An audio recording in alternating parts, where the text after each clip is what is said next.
America घूमने या पढ़ाई करने का ड्रीम अब जेब पर और भी ज्यादा भारी पड़ने वाला है। मगर वो कैसे, चलिए डिटेल में आपको सब कुछ बताते हैं। नमस्कार, मैं हूं आपके साथ प्रेरणा कौशिक। दरअसल 1 अक्टूबर 2025 से यूएस ने एक नई फीस लागू कर दी है जिसका नाम है वीजा इंटीग्रिटी फी। यानी ये फी है पूरे $250 की, यानी लगभग 21,000 रुपए। तो अब आप ये सोच रहे होंगे कि आखिर ये फी किसको पे करनी पड़ेगी, तो आपको बताते हैं। ये उस नॉन इमिग्रेंट वीजा एप्लीकेंट पर लागू होगी जो कि अमेरिका जा रहा है। इसमें शामिल है टूरिस्ट और बिजनेस वीजा, B1 या B2, student visa, work visa वाले लोग जो कि H1B वाले होते हैं। इसके अलावा exchange visitor visa, J visa जिसे कहा जाता है। और इसमें खास बात यह है कि ये फी सिर्फ उन्हीं देशों के एप्लीकेंट से ली जाएगी जो कि यूएस वीजा वेवर प्रोग्राम में शामिल नहीं है, यानी इंडिया, ब्राजील, चाइना और अर्जेंटीना जैसे कंट्रीज। इसका मतलब ये हुआ कि अगर आप इंडिया से यूएस टूरिस्ट वीजा यानी कि B1 या B2 के लिए अप्लाई करेंगे तो उसका खर्च बढ़कर लगभग $242 यानी कि करीबन 40,000 रुपए हो जाएगा। तो इससे अमेरिकन विजिटर वीजा दुनिया के सबसे महंगे वीजाज में से एक बन जाएगा। लेकिन अब सवाल यहां पर यह है कि आखिर ये वीजा इंटीग्रिटी फी है क्या। दरअसल जुलाई 2025 में यूएस कांग्रेस ने one big beautiful bill pass किया था जिसके बाद नई फी लागू की गई।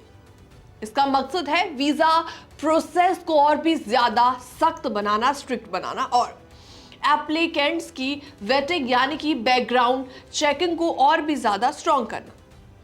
अब थोड़ा रिफंड की बात कर ली जाए तो जी हाँ, थ्योरेटिकली ये फी रिफंडेबल है, लेकिन शर्त बहुत ज्यादा ट्रिकी है।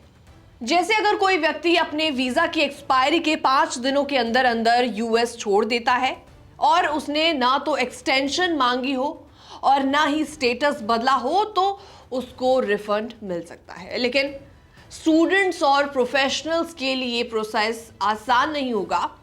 उनको इसका लंबा इंतजार करना पड़ सकता है और डिटेल्ड चेकिंग के बाद ही रिफंड उनका अप्रूव होगा।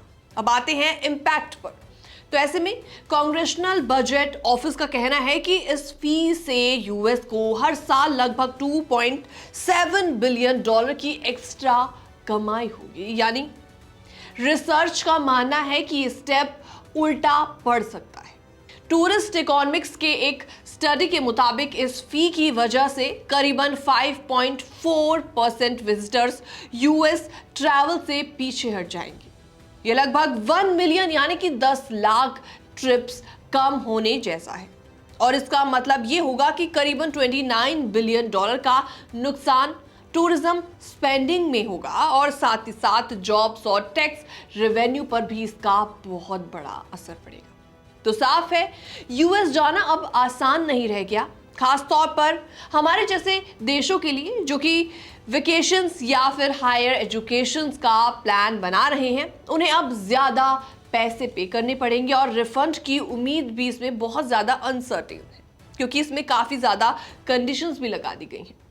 आपको क्या लगता है, क्या यूएस का ये नया कदम विजिटर्स को डिस्करेज करेगा या लोग फिर भी ड्रीम पूरा करने के लिए एक्स्ट्रा खर्चा उठाएंगे? कमेंट सेक्शन में आप अपनी राय रख सकते हैं। बाकी तमाम अपडेट्स के लिए आप बने रहिए हमारे साथ।